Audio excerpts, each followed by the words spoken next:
nama saya Muhammad Rizky.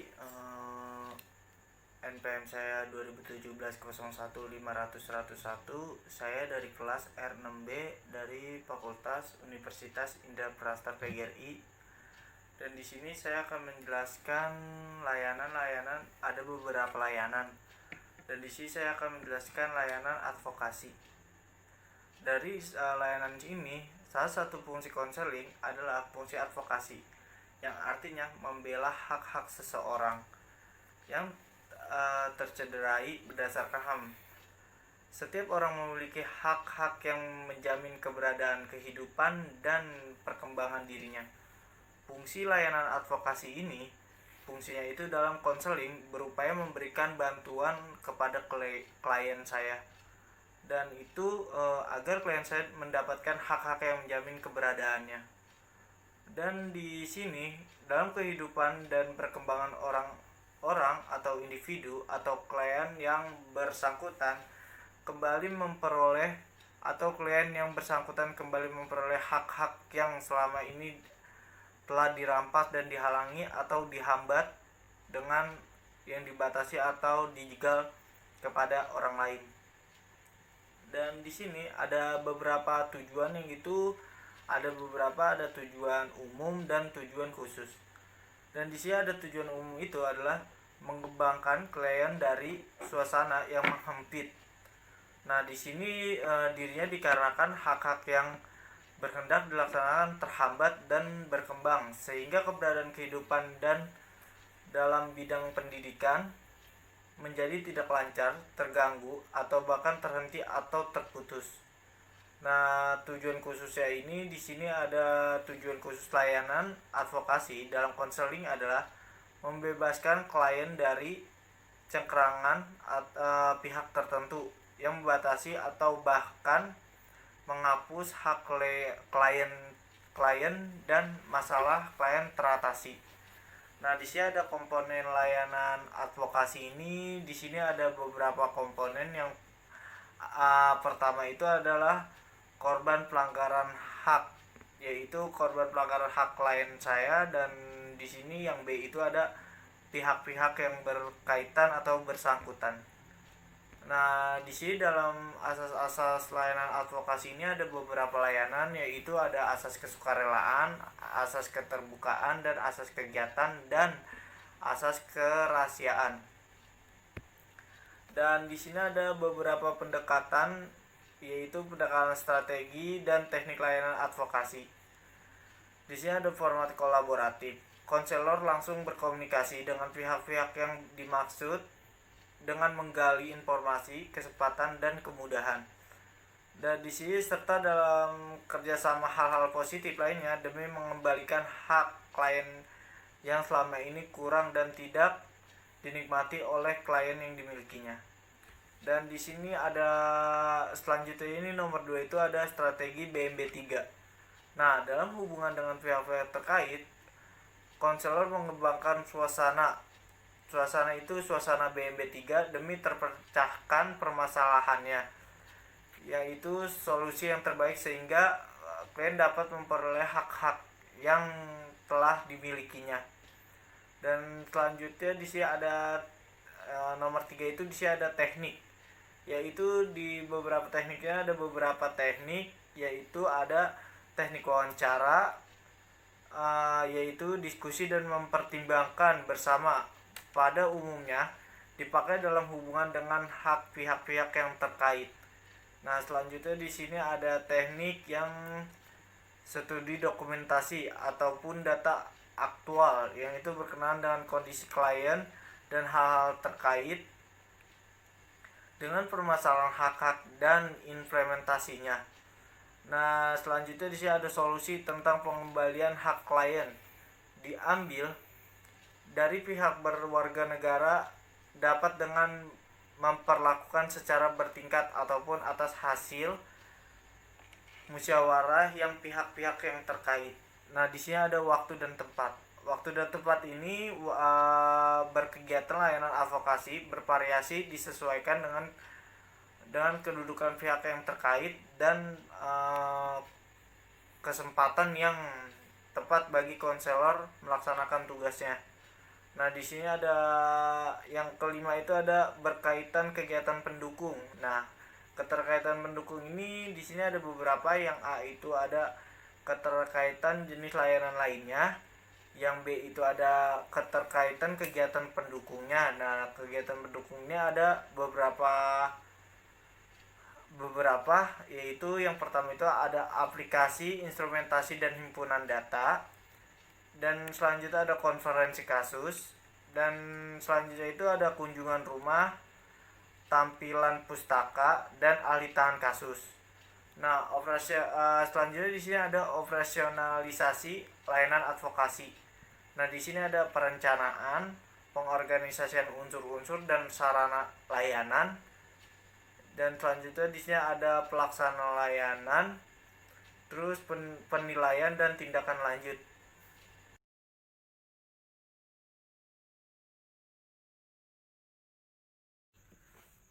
Dan selanjutnya di sini saya akan menjelaskan tentang layanan mediasi. Di sini ada beberapa komponen, yaitu proses layanan mediasi melibatkan yang pertama itu ada konselor, yaitu konselor membangun jembatan di atas yang mengubah di antara dua pihak atau lebih yang sedang bermasalah, mengalami permasalahan. Nah, di sini yang kedua itu ada klien, yaitu melalui layanan MED, pihak-pihak yang berkaitan atau bertindak cekcokan untuk diharapkan mencapai kesesuaian yang membuat hubungan mereka yang tidak menjadi bermasalah lagi. Nah, yang ketiga itu masalah klien, yaitu masalah klien harus ditangani dengan konselor.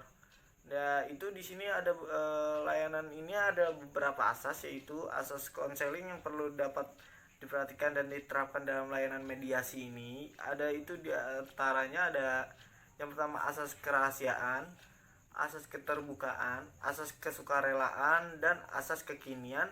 Dan selanjutnya ada asas kemandirian dan asas kegiatan dan kediaman, kepaduan komervatif dan keikhlasan ahli tangan kasus. Nah, di sini ada beberapa pendekatan. Pendekatan kolaborasi mengupayakan pengentasan masalah yang ada di antara pihak-pihak yang terkait. Nah, di sini ada pendekatan saya oke, kamu juga oke. Persepsi dan sikap saya oke, kamu juga oke, yang merupakan kondisi bagi perkembangan hubungan yang produktif dan positif. Nah, di sini ada pendekatan komunikasi secara dewasa mengembangkan komunikasi ACE. Dan selanjutnya di sini ada pendekatan komprehensif. Masalah yang terjadi di antara pihak-pihak yang bertikai harus dilihat secara gestalt, pemahaman terhadap satu kesulitan dan penyeluruh. Nah, selanjutnya di sini ada pendekatan realistis, bermoral dan bertanggung jawab dalam melakukan kegiatan sesuatu berdasarkan kenyataan yang ada, harus melihat dari nilai moral yang berlaku. Galster memaknai tanggung jawab yang sebagai pengendalian diri sendiri. Dan selanjutnya ada pendekatan politik. Nah, di sini ada diperlukan konselor dalam mengupayakan pengentasan masalah yang ada di antara pihak-pihak yang berkaitan dengan masalah yang dialaminya. Dan selanjutnya di sini ada strategi.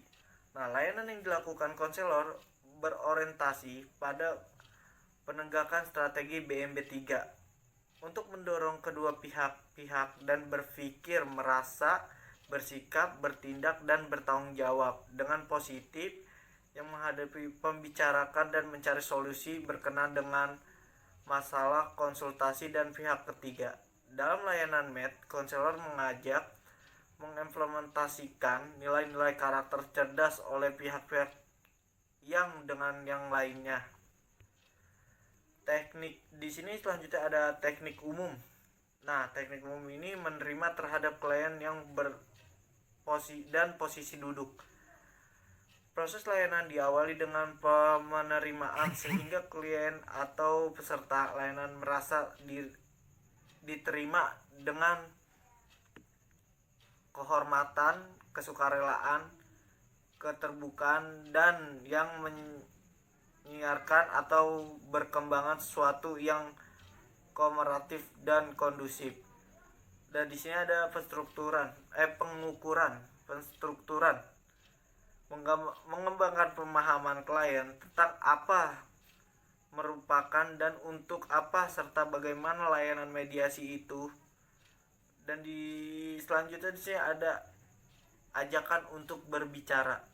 Ajakan untuk berbicara ini diawali dengan bagaimana konselor menjadi tahu adanya permasalahan yang mereka alami, dari bagaimana konselor dapat bertemu dengan para klien tersebut. Dan selanjutnya di sini ada teknik umum lainnya. Di sini ada beberapa teknik, yaitu kontak mata, kontak psikologis dengan minimal 3M diarahkan kepada setiap klien yang sedang berbicara. Dan selanjutnya di sini ada keteruturan, yaitu refleksi pertanyaan terbuka yang disampaikan kepada si pembicara. Dan selanjutnya ini ada teknik eksperimental. Ini untuk memunculkan pengalaman yang ada di diri kita atau pengalaman khusus. Dan selanjutnya di sini ada strategi, yaitu mempresentasikan klien dan ada untuk mengembangkan semangat para peserta klien dalam menyelesaikan penyesalan atau masalah yang ada di dirinya. Dan di sini ada teknik khusus. Teknik khusus itu informasi dan contoh pribadi ini dilakukan jika klien benar-benar memerlukan informasi yang diberikan dengan jelas dan secara objektif. Nah, dan selanjutnya di sini ada tujuan. Contoh dan latihan diarahkan banget terbentuknya tingkah laku baru atau tingkah yang dimiliki dengan secara memiliki tingkah baru yang telah dimiliki. Selanjutnya di sini ada nasihat. Nasihat ini diberikan dan disampaikan jika benar-benar diperlukan oleh klien. Jadi setiap konselor harus memberikan dan menyampaikan jika klien itu memerlukan apa yang diinginkannya. Yang selanjutnya ada kontrak. Kontrak itu adalah komitmen yang disusun atau dilaksanakan oleh klien bersama konselor. Dan selanjutnya di sini ada waktu dan tempat. Waktu dan tempat ini di sini ada beberapa waktu dan tempat. Itu ada layanan meet. Layanan meet itu tergantung pada luas dan dalamnya pembicaraan serta latihan-latihannya yang dilaksanakan. Layanan ini diselenggarakan di tempat yang netral, disetujui bersama untuk para pihak yang bertikai. Dan di sini ada beberapa keterkaitan. Nah, keterkaitan ini jenis layanan lain terbuka untuk lebih menetapkan pengentasan masalah yang dibahas dalam pelaksanaan meet, di mana layanan ini merupakan tindak lanjut. Dan keterkaitan dengan jenis pendukung, adapun kegiatan pendukung layanan mediasi ada beberapa. Yang pertama itu yang A, itu ada aplikasi instrumentasi, ada himpunan data, ada konferensi kasus, ada kunjungan rumah, dan ahli tangan kasus. Nah, di sini ada operasional layanan mediasi. Operasional layanan mediasi ini di sini ada perencanaan. Nah, ada beberapa perencanaan, yaitu mengidentifikasi pihak-pihak yang menjadi klien dan mengatur oleh calon peserta layanan, menempatkan fasilitas layanan, dan menyiapkan kebutuhan-kebutuhan yang layanan telah butuhkan. Dan selanjutnya di sini ada pelaksanaan. Pelaksanaan itu menerima pihak yang berselisih atau bertingkai. Yang kedua itu ada menyelenggarakan penstrukturan layanan meet. Yang ketiga ada membahas yang dirasakan pihak yang menjadi klien. Dan keempat itu ada menyelenggarakan pendahuluan tingkah laku. Nah, evaluasi layanan meet. Dan selanjutnya di sini ada evaluasi layanan meet, ada 3 tahap. Yang pertama itu ada evaluasi atau WISEC yang berfokus pada understanding, yaitu pemahaman baru untuk klien. Dan kedua itu ada evaluasi atau Laizapen. Laizapen itu langkah jangka pendek yang berfokus pada hubungan antara dua pihak yang berselisih. Dan ketiga itu ada evaluasi atau Laizapan. Laizapan itu ada layanan jangka panjang. Penilaian ini merubah pendalaman atau memperluas dan menetapkan Laizapan dalam rentang waktu yang lama. Dan selanjutnya di sini ada penilaian layanan melalui mediasi. Dapat dilakukan secara lisan, tertulis, dan format individual atau kelompok. Nah, selanjutnya di sini ada Laisek, ucapan yang berperoleh masing-masing individu. Laizapen, kualitas hubungan antara peserta layanan khusus, hubungan di antara dua belah pihak yang bersangkutan. Dan di situ ada Laizapan. Laizapan itu pendalaman memperluas dan menetapkan Laizapen dalam rentang waktu yang lebih panjang. Dan terus tindak lanjut dan laporan, pembicaraan hal evaluasi dan penempatan upaya dalam di antara pihak-pihak yang terlibat. Hasil yang latar belakangi oleh kajian penyelenggaraan proses yang merupakan isi label frog. Ya, terima kasih dari penjelasan saya. Bila ada kurangnya mohon maaf. Wabillahi taufiq wal hidayah. Wassalamualaikum warahmatullahi wabarakatuh.